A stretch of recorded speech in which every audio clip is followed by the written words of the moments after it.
There was quite a bit going on in the Fab world this last week or so. So in today's cast, I'm just really going to do a news dump. We're going to look at the LL updates, look at some spoilers, and then I'll give some of my takes on that and what it's going to look like for Dusk Till Dawn. A huge shout out to our channel members for supporting what we do here. If you want to get involved with the channel and the Dice Commando community, please consider joining as a channel member. Remember, these videos are only possible with your support. You can show that support with a like, a subscribe, and by leaving us a comment and sharing your feedback. Community first, and go Commando. Hey there, Flesh and Blood friends. Welcome back to Dice Commando and Go Again, a fabulous cast. Thanks for joining me once again for, kind of a hodgepodge cast today, I guess you could call it. I've got the checklist on the side over there. But we'll talk the Living Legend points update, kind of the final one from Arcane that came out this week. And then we obviously have some pretty big spoilers headed into the Calling Singapore this weekend. We finally got to see Prism and Vincent. I almost called him Chane. Prism and Vincent, and then we've been seeing specs kind of dropping over the last 2 weeks. There's some spec spoilers coming over the last 2 weeks or so. So let's go into that. First up, obviously, the Living Legend stuff is pretty big. So classic constructed. To be clear here, nothing will change until I think it's the 3rd of July when we get the next BNS update. But in terms of the LL leaderboard, it's been updated and there's changes. So what I have up right now, obviously, is that image, but Oldhim's gone, right? Cranky Grandpa's gone. Finally, he's gone in both formats, by the way. Or again, he's not gone. He will be gone in both formats, which is very, I think, telling a lot. What is interesting from this, though, if you look at Oldhim during Outsiders season, right, which is the expansion to expansion, he has pulled down 418 points thus far. And he only got 98 of those from RTN season, which is interestingly enough not the highest, right? So he did not win as many RTNs, but he's obviously been dominating top tier competitive play. And I think that's not necessarily for Oldhim himself, but I do think that's an interesting stat overall to really look at the difference between, kind of like RTNs aren't really a local meta, but you know what I mean, right? It's a more focused type meta than, these super high tier, have to play 18 games and go through multiple cuts type of deal. So I do find that to be very interesting. That's a pretty big, obviously there's more points on the line at the larger events. So I'm not saying necessarily that he gets 35% or whatever. And it would be, like 75%, but you get my point. Briar obviously is the other big news. There was rumors that she was out. There were rumors that she wasn't out. We know now she's not out. That's what I had heard as well, is that we were at 998. She was at 998. So that's where we're sitting. Rosetta Thorn is still a thing. Briar Explosivity and High Roll is still a thing. So, we do again have Calling Singapore this weekend. I don't think she can win that. Early data coming in. I know I'm skipping ahead a little bit, but early data coming in from that. The 2 undefeateds through Swiss, which is all that we know as of the time I'm shooting this, were both Lexis. So it's looking good for Lexi. Oldhim is obviously still legal for that event because it's still legal today. So he could potentially pull down more points. We'll see how things flush out. Another one that's interesting, just because I just kind of flagged it there, is Dash only pulled down 20 points during RTN season, but she has pulled down 120 points for Outsider season. She's actually getting up there. She's almost at nearly 600 points. That's quite a bit. It'd be very, very interesting. There's a whole nother discussion to be had about the Living Legend board and the fact that you just forever accumulate points, and basically any win you get moves you closer there forever, which I think makes a big deal for some of these earlier heroes, but I digress. And then we look at Lexi. So Lexi has 142 points in RTN season, the highest performing hero in RTN season, and that is all the points she has for Outsider season, right? Meaning all of her points that she accumulated in the season came during RTN season. So I think that's pretty interesting. Now, sure, she developed, I guess, a little later, but not really. Going into RTN, she was pretty much seen as the big bad. So I find that to be very interesting. And, honestly, Uzuri's doing pretty well. Jermai's doing pretty well, but again, a lot of folks like Jermai, so not a surprise there. And then Azalea doing okay at 36. So really interesting stuff coming out of that. It's really nice to see Oldhim going away. We'll see what really backfills and what the changes are there. But again, we have Dusk Till Dawn dropping on July 10th or 9th or something. That's the second weekend in July is when it's dropping. So we won't have it'll, the BNS will be a week before that. So really effectively, it doesn't matter what the meta looks like in between, right? There is no meta in between because it'll go right into Dusk Till Dawn. So I do have just quick, this is stolen again from the live update blog on fabtcg.com of the Calling Singapore. This is just the breakdown of the field. As I mentioned, there are 2 undefeated Lexis after day 1 and 50 people in the field on Lexi. So Lexi's a significant chunk, 30 Oldhims, and it goes down from there. And you can read, but that's pretty interesting to look at how Lexi best deck. Great, that's what folks have been saying. So makes sense in tracks there. All right, so moving on to the next part, I've got a little slideshow. Let me get her pulled up there. Awesome. So yes, we did see Prism, the new young Prism Advent of Thrones. Say that 3 times fast.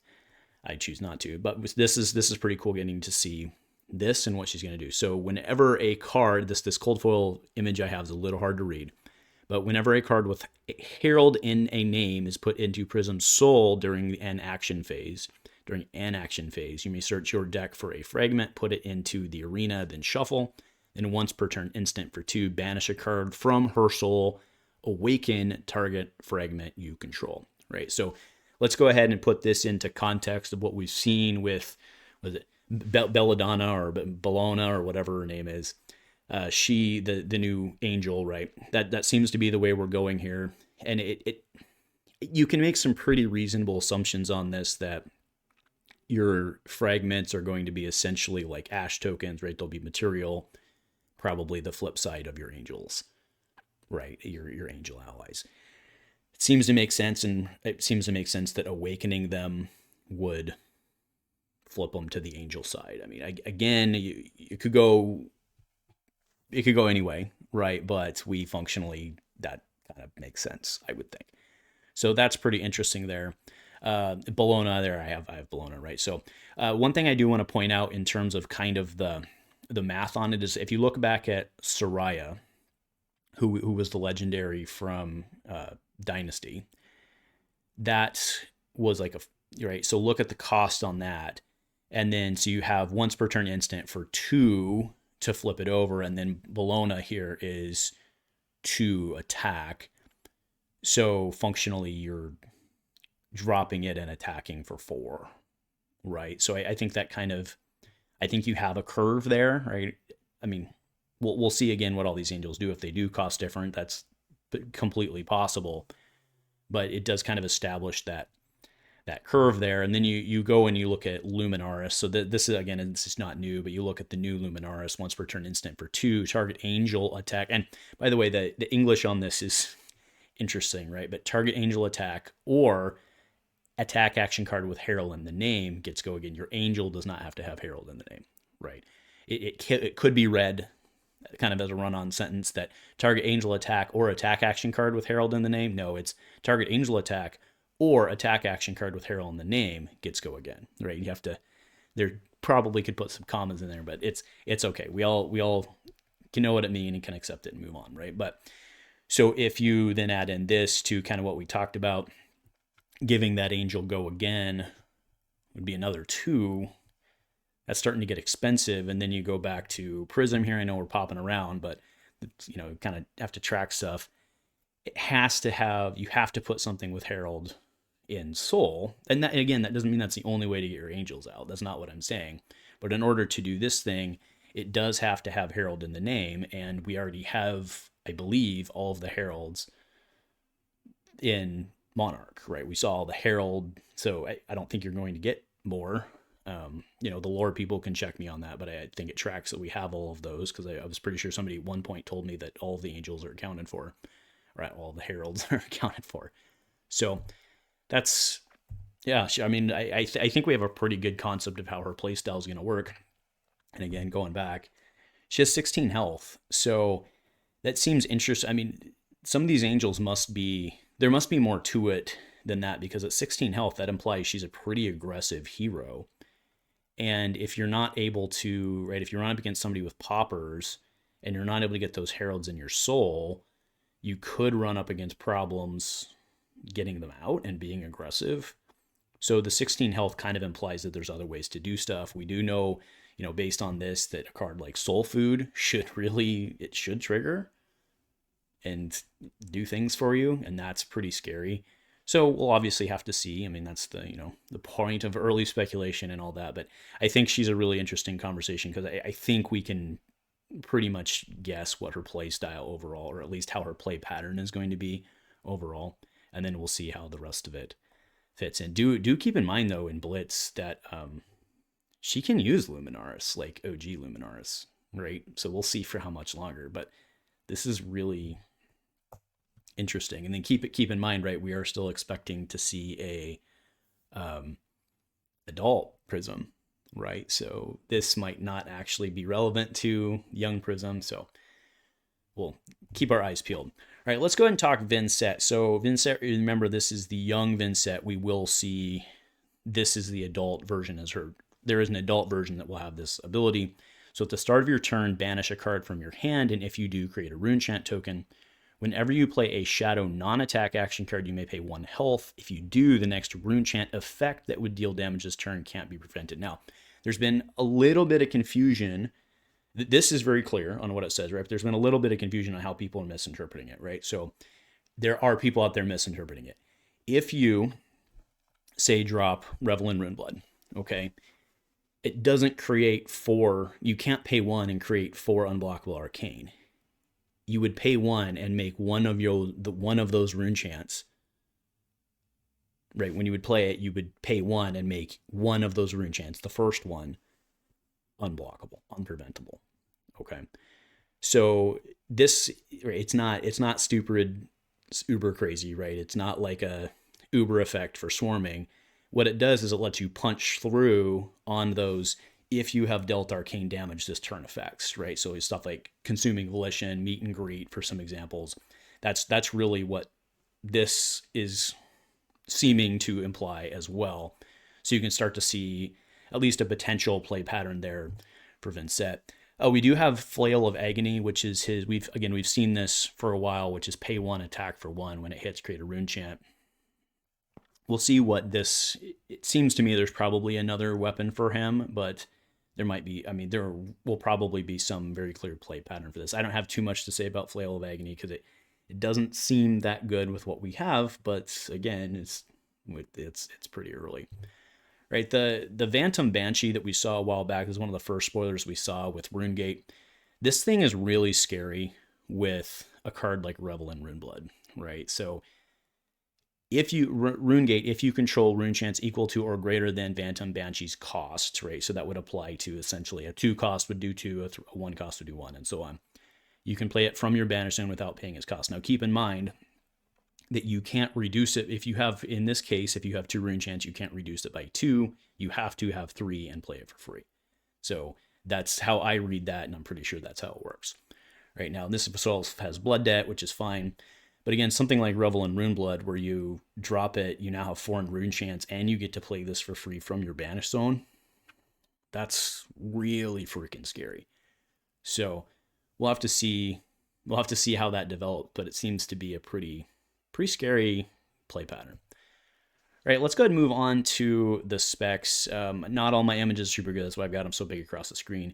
This is, I think, no pun intended, the big one. So Bravo spec, Crush. So this is 7. I know you can't read that, but this is a 7 for 10, right? So it's right on par with, or it's right in line with like Righteous Cleansing, all right? So Crush, when this deals 4 or more damage, the only attacks they may play or activate during their next turn are attacks with base attack greater than the damage dealt this way. So if this crushes, they have to play 5 or more. Because Crush is 4, has to be greater than that. So if this crushes, it has to be at a minimum, right? This has to be, if this is active, at a minimum, it's 5 or higher. And it probably, just by the way the blocking works, right, it's probably more than that. And then this has Unity, which obviously is, we've started seeing on all, Unity is kind of a cool effect that we've seen on all of these, we'll see on all of these. And when this defends together, which is the Unity effect with a card from hand, create a Seismic Surge token under any number of heroes' control. And as we go through these, you'll see that the the poop out of the Unity is different. For this, it's seismic. For other heroes, it's something different. And then I didn't really. This card's pretty cool. I think this is the coolest one we've seen. For me, this is the coolest one we've seen thus far. It's pretty threatening. It can. There's a lot of heroes that don't want to have to see this at all. And if you can somehow dominate this, they just, they can block with one card and they might not just be able to play. It's pretty. Poor Rangers don't want to see this one, right? Right, Anthem of Spring for Briar. This will be relevant because she'll still be alive and kicking. The next attack action card you play this turn gets +1, go again. 0-drop blue earth. This card seems pretty hot, right? Unity, when this defends together with a card from hand, create an embodiment of earth under any number of heroes' control. So if you do have your earth, this could defend for 3. This seems pretty good. It's fusible if she needs it. She likes earth for CMH and all that stuff. So you got earth fuse, you got blue. It's a non-attack action itself. This seems pretty good for Briar. I would think that this finds its way into the deck. What do you drop?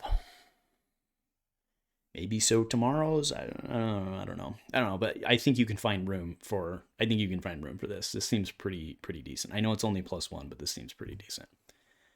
All right, we did see the Eloquence, which is the token that when you play a non-attack action card, destroy this card and it gets go again.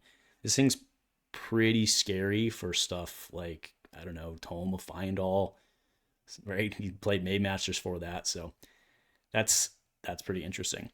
Right, Northern Winds, Oldhim spec, which is great. So this was Michael Fang's, and appropriately so, because he, did the big win with Oldhim. But yeah, freeze up to 1 equipment item and or ally each hero controls. So you can do all 3, right? And it's written that way such that it's non-exclusive. So it's 0, and then it has been mentioned that they believe they're going to fix this or clear this, that freeze is only good for the turn. It sounds like they're going to go back and fix freeze on that, even though a lot of the cards say freeze until next turn or whatever, right? So that's definitely a thing. And then this has Unity. When this defends together with a card from hand, create a Spellbane Aegis under any number of heroes' control, which itself is pretty interesting to me. But again, this card's not playable in any format till we get another Oldhim. So, all right, Alluring Inducement, Shiana spec. And keep in mind, all of these are technically Shiana specs, right? So this one's 2. And when this attacks, the defending hero reveals their hand. You may choose an attack action card revealed this way. And if you do, this becomes that chosen card. So a little risky. You don't mind playing against like Bravo or somebody like that on this one, right? 2 for a big hit. And then Unity, which seems to me like you probably are using this one. When this defends together with a card from hand, create an Eloquence token under a number of heroes' control. This one, I think it only defends for 2 though, but I think you're probably trying to use that because, again, you want to get Eloquence and try and do some tricky stuff. And then final one, shout out to Fluke for this one, Fluke and Box. Chorus of Iron Song, if anybody was going to spoil a Dory stuff, should have been, or a Thea stuff, should have been him, makes sense. So Dorinthea spec, until end of turn, target Dawnblade gets +1, and damage this would deal can't be prevented. Don't hate that because I've had Oasis Respite hit my Dawnblade many a time, and remember that carries even if you like twinning it or something. Now Unity here is when this defends together with a card from hand, create a Courage token under any number of heroes' control. I have not yet seen what that does. It may be out there floating around, but I haven't been able to pull that down. All right, so that takes us to the end of the slideshow, but the Unity thing is really, really cool. I really like what they're trying to do with that, with kind of encouraging some blocking to get a benefit from that. Sure, it's a card, but it's also preventing damage, and then you get a bonus from that. And unless those things say, pop at beginning of round or something like that, you could potentially drop and do a setup by defending. That's a pretty cool mechanic, something I think we've needed for a long time. So anyway, that'll wrap it up today. Lots, like I said, lots going on this week. Thanks for, sticking on the longer cast. I could have broke these up into different videos, but it just felt right to just kind of sit and dump it, and instead of clicking on multiple videos, just all do it at once. So anyway, thanks folks for joining. Eyes on Singapore. Again, I don't think Briar can do it, but maybe, in fact, we should root for her, right? Get Rosetta out of here and we can just start with a clean slate. And then once Lexi goes, Aria will just be gone. So anyway, interesting. So anyway, folks, thanks much for tuning in. Let me know in the comments below what you think. Hopefully you've been typing as we go. If nothing else, folks, go Commando.